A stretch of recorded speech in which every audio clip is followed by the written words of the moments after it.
What you see on the screen here is the way virtualization's been handled for the last 15 years.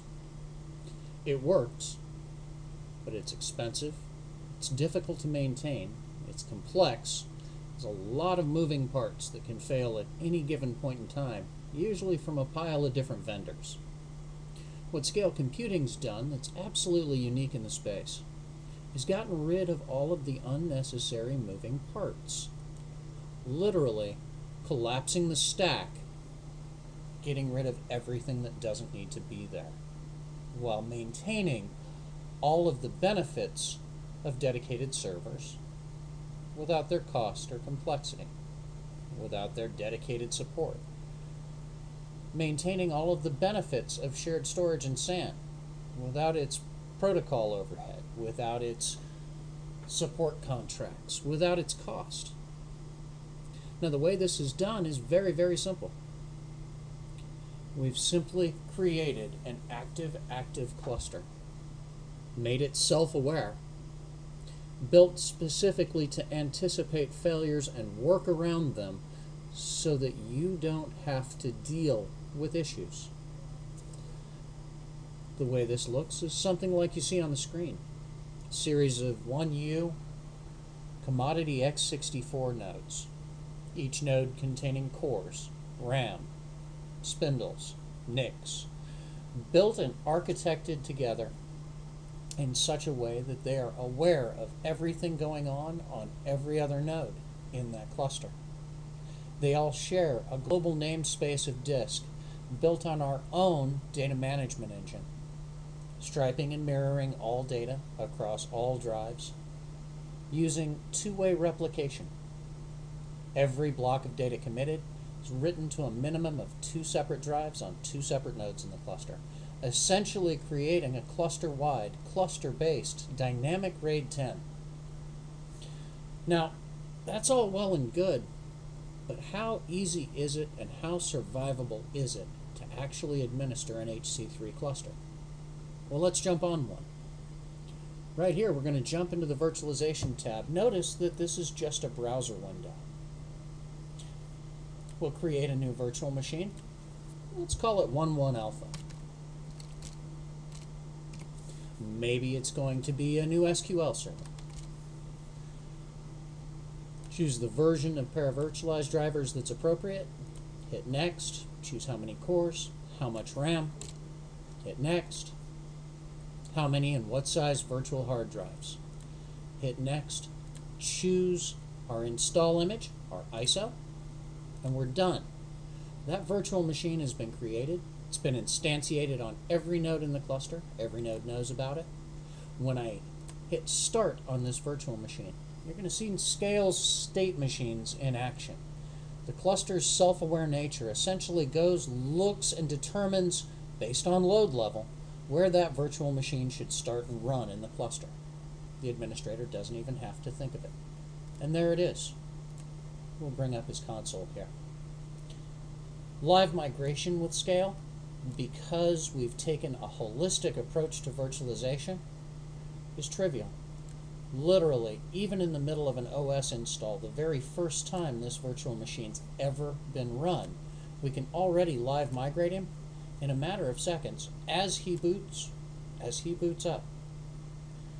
That's the beauty of Scale's approach. Its elegant simplicity and powerful nature, giving up nothing, gaining feature sets that don't exist anywhere else. Now, to prove the survivability of an HC3 cluster in your workloads, while we install the operating system on this virtual machine, which we just created, started, and live migrated, all in the last 20 seconds, I'm going to go ahead and kill power to one of the nodes in this cluster, taking away 1/3 of its resources. What you're going to see here, well, let me kill power and show you.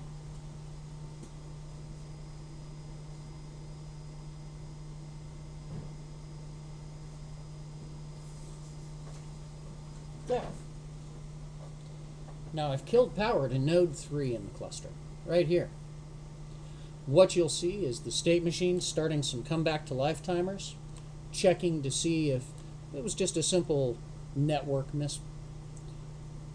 Once those expire, it'll notify you, hey, something's going on, but we're still running off of alternate block copies. Notice it's not impacting performance whatsoever of our OS loads here. Here I'm simply adding those para-virtualized drivers, slipstreaming them in during the install so I don't have to live with a bad mouse and bad video like other virtualization platforms. Notice that this cluster has determined that node 3 has gone away, and here over the course of the next minute or two you'll see these virtual machines that have been running on node 3 simply automatically show up here on the other nodes in the cluster. As a sysadmin, this takes the hair on fire moment out of any component failure, allowing you to focus on your workloads, not on your architecture. That's kind of the point of HC3. So without having to spare a thought for the fact that a full 30% of the resource in this cluster has gone away, I know that my HC3 cluster simply will map around problems, automatically repair issues, and allow me to focus on my applications. Notice the performance level. We've already copied our Windows files over, expanding the cabs, and here over the course of the next minute or so, those VMs will simply pop back up, load balanced automatically across the other nodes in the cluster. HC3 is both that powerful and that elegant of a solution. Let me not understate this. With Scale's architecture, you can lose any component, anywhere, at any time, and everything just keeps going. That's the point.